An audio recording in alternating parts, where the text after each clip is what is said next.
Assalamualaikum warahmatullahi wabarakatuh. Saya Firna Rizia Zahra. Sini saya akan mempresentasikan dari bab 6 yaitu negara dan konstitusi. A. Pengertian negara.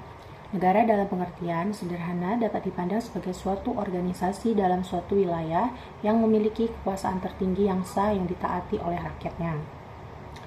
Dalam pengertian lainnya juga, negara ini didefinisikan sebagai alat dari masyarakat yang mempunyai kekuasaan untuk mengatur hubungan-hubungan manusia dalam masyarakat dan menertibkan gejala-gejala kekuasaan dalam masyarakat.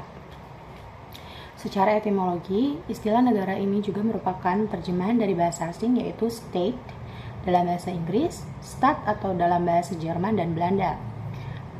Diambil oleh orang-orang Eropa dari bahasa Latin pada abad ke-15, yaitu dari kata statum atau status.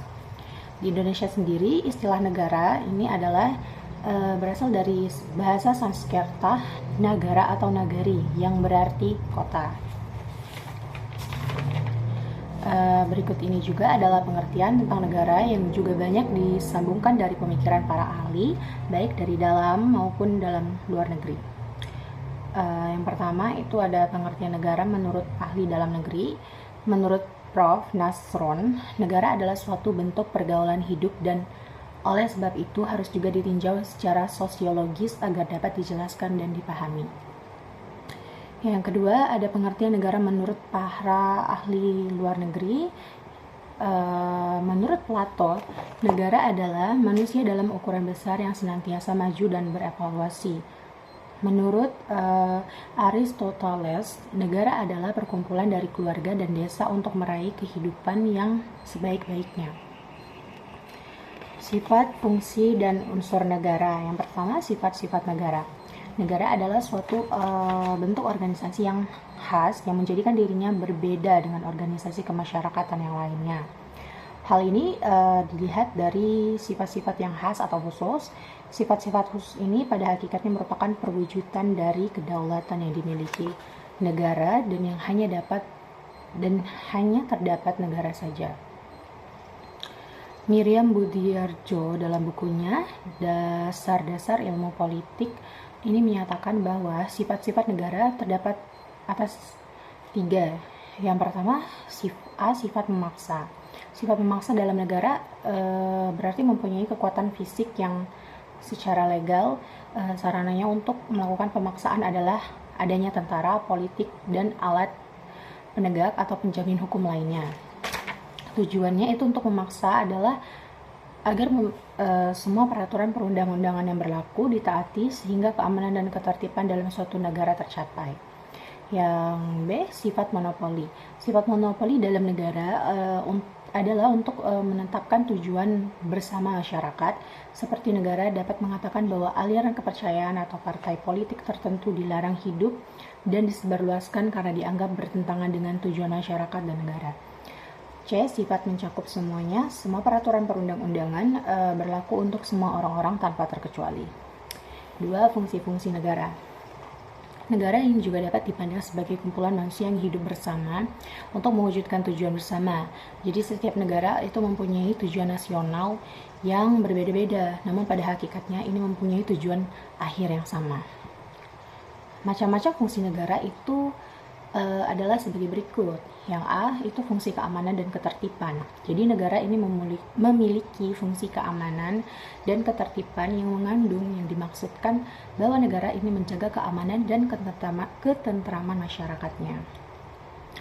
Yang selanjutnya B, fungsi kesejahteraan dan kemakmuran rakyatnya. Fungsi ini sangat penting untuk mewujudkan kesejahteraan dan kemakmuran rakyat yang pada hakikatnya merupakan tujuan negara itu sendiri. Selanjutnya C, fungsi pertahanan. Hal ini mengandung maksud bahwa negara berfungsi untuk menjaga kemungkinan serangan dari luar, yaitu negara ini perlu memiliki alat-alat pertahanan yang kuat dan juga canggih. Selanjutnya yang terakhir D, fungsi keadilan. Hal ini mengandung maksud bahwa negara memperlakukan setiap orang itu secara adil sesuai dengan peraturan perundang-undangan yang berlaku.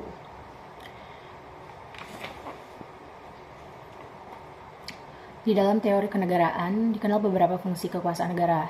Yang utama fungsi kekuasaan. dalam teori kenegaraan menurut para ahli adalah sebagai berikut. A. Trias politica.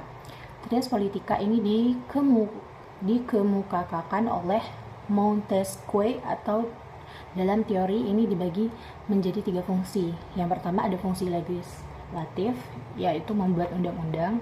Yang kedua ada fungsi eksekutif, yaitu melaksanakan undang-undang. Yang ketiga ada fungsi yudikatif, yaitu mengadili pelanggaran terhadap undang-undang. Fungsi negara di Indonesia ini menggunakan teori trias politica dalam pengertian pengembangan distribution of power, bukan pemisah kekuasaan, separation of power, yang dibagi dalam beberapa bagian. Yang pertama, presiden eksekutif mengajukan rancangan undang-undang kepada Dewan Perwakilan Rakyat legislatif, termasuk rancangan undang-undang anggaran pendapatan dan belanja negara. Yang kedua, presiden eksekutif, yaitu memberi grasi dan rehabilitasi dengan memperhatikan pertimbangan Mahkamah Agung, yaitu yudikatif.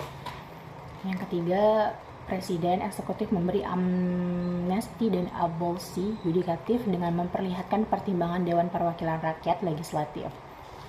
Yang keempat, presiden eksekutif menyatakan perang dengan persetujuan Dewan Perwakilan Rakyat legislatif. Yang B, teori dari John Locke. John Locke membagi fungsi negara menjadi 3. Yang pertama sebagai fungsi legislatif, yaitu membuat peraturan. Yang kedua fungsi eksekutif, melaksanakan peraturan dan mengadili perkara. Yang ketiga fungsi federatif, yaitu mengurusi hubungan luar negeri dan urusan yang tidak termasuk dalam fungsi legislatif ataupun eksekutif. Yang ketiga ada unsur-unsur terbentuknya negara. Unsur negara merupakan bagian yang sangat penting dalam terbentuknya negara. Tanpa unsur tersebut, negara tidak dapat terbentuk. Unsur-unsur negara ini dikelompokkan dalam 2 macam. Yang pertama secara konstitutif, meliputi rakyat, wilayah, dan pemerintahan yang berdaulat. Yang kedua, unsur deklaratif, meliputi pengakuan dari negara lain.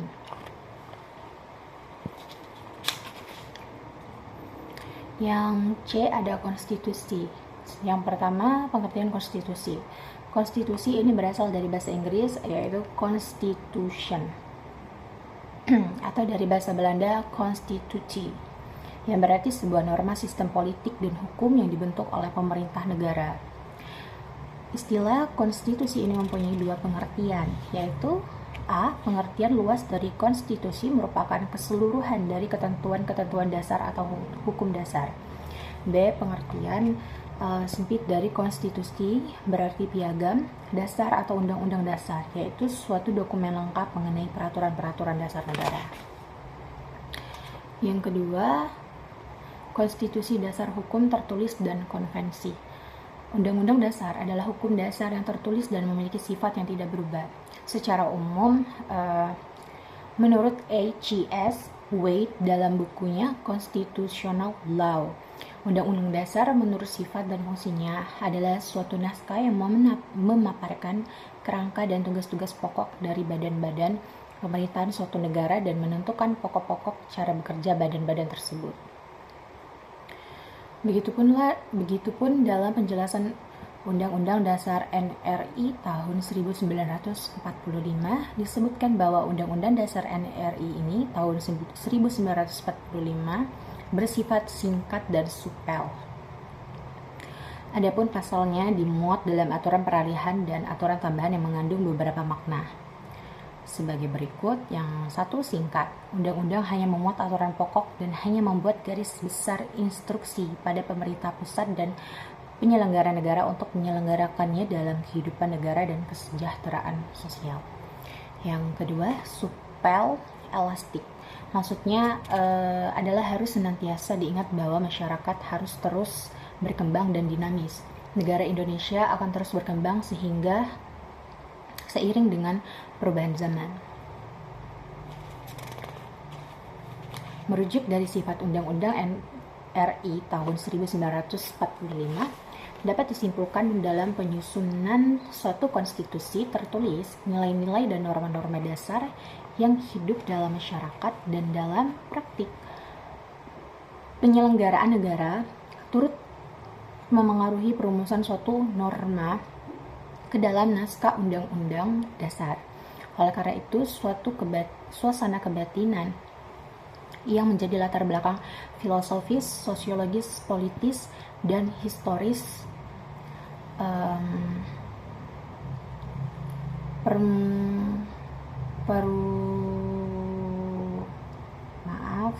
perumusan yuridis suatu ketentuan undang-undang dasar perlu dipahami dengan seksama agar dapat dimengerti dengan sebaik-baiknya mengenai ketentuan-ketentuan yang terdapat dalam pasal-pasal undang-undang dasar.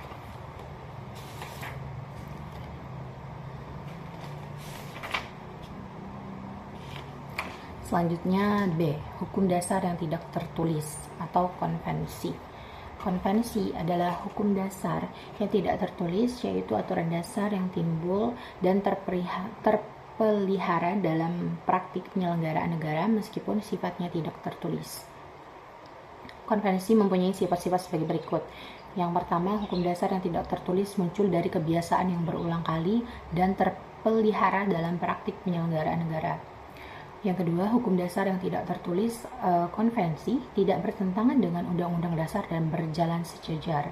Ketiga, bisa diterima oleh seluruh rakyat. Yang keempat, bersifat sebagai pelengkap sehingga memungkinkan sebagai aturan-aturan dasar yang tidak terdapat dalam undang-undang dasar. Tiga, ada tujuan, fungsi, dan ruang lingkup konstitusi. Tujuan konstitusi adalah membatasi tindakan sewenang-wenang pemerintah dan menetapkan pelaksanaan kekuasaan yang berdaulat. Selain itu juga, konstitusi negara ini bertujuan menjamin pemenuhan hak-hak dasar warga negara. Fungsi-fungsi ini memiliki beberapa fungsi. Yang pertama, ada fungsi penentu atau pembatas kekuasaan negara. Yang B, fungsi pengatur hubungan kekuasaan antar organ negara. Yang C, fungsi pengatur hubungan kekuasaan antar organ dan warga negara. Yang D, fungsi pemberi atau sumber legitimasi terhadap kekuasaan ataupun kegiatan penyelenggaraan kekuasaan negara. Yang E, fungsi penyalur atau pengalih kewenangan dari sumber hukum yang asli. Selanjutnya F, fungsi simbolik, yaitu sebagai sarana pemersatu, sebagai rujukan identitas dan keagungan kebangsaan. Yang selanjutnya G, fungsi sebagai sarana pengendalian masyarakat, baik dalam arti sempit yaitu bidang politik maupun dalam arti luas mencakup bidang sosial ekonomi. Yang terakhir H, itu fungsi sebagai sarana perekayasaan dan pembaruan masyarakat secara garis besar. D, peran negara dan konstitusi. Negara dan konstitusi merupakan lembaga yang tidak dapat dipisahkan satu dengan yang lainnya. Hamid S. At-Tamimi dalam disertasinya berpendapat bahwa suatu konstitusi atau undang-undang dasar adalah sebagai pemberi pegangan dan pemberi batas sekaligus tentang bagaimana kekuasaan negara harus dijalankan. Yang E, Undang-Undang Negara Republik Indonesia tahun 1945 sebagai Konstitusi Negara Indonesia. Merupakan konstitusi bagi negara Indonesia. Konstitusi ini juga sebagai hukum yang tertinggi, supremasi hukum yang harus ditaati baik oleh rakyat maupun oleh alat-alat kelengkapan negara. Untuk menghadapi permasalahan, Miriam Budiarjo menyadari adanya beberapa aliran pikiran yang berbeda, sesuai dengan sistem pemerintahan yang dianut.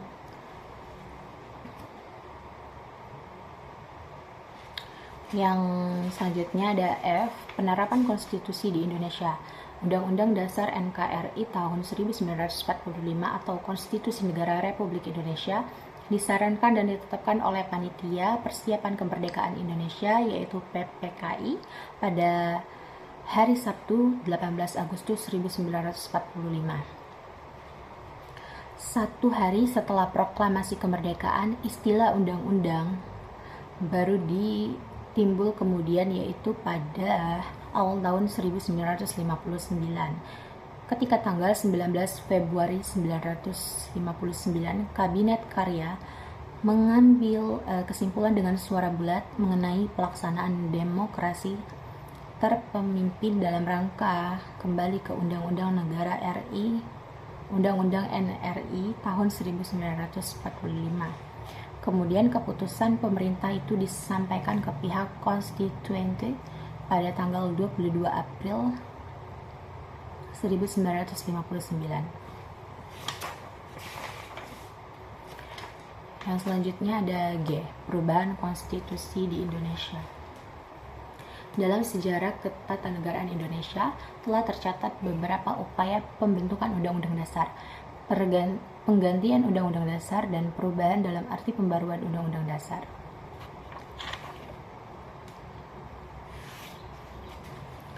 Sejak saat itu, Undang-Undang NRI tahun 1945 telah mengalami 4 kali perubahan, yaitu perubahan pertama pada tahun 1999, perubahan kedua pada tahun 2000, perubahan ketiga itu ada di tahun 2001, dan perubahan keempat ada pada tahun 2002. Dalam 4 kali perubahan itu, materi Undang-Undang NRI tahun 1945 yang asli telah mengalami perubahan besar-besaran dengan perubahan materi yang dapat dikatakan sangat mendasar.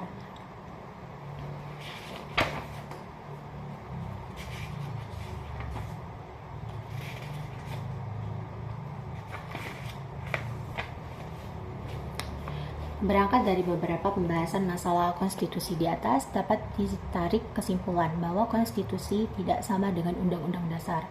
Undang-undang dasar hanya merupakan bagian dari konstitusi, yaitu konstitusi yang tertulis.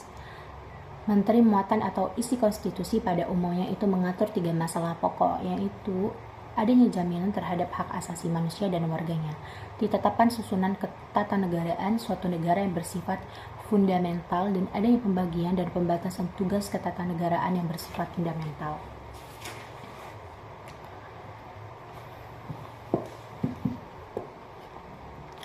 Jika dilihat dari praktik di beberapa negara, terlihat bahwa tidak semua negara memberikan kedudukan yang lebih tinggi kepada undang-undang dasar daripada undang-undang dalam arti formal. Namun pada umumnya negara mengakui supremasi undang-undang dasar di atas segalanya. Fungsi dan kedudukan konstitusi dalam suatu negara ini ditentukan oleh ideologi yang melandasi negara tersebut.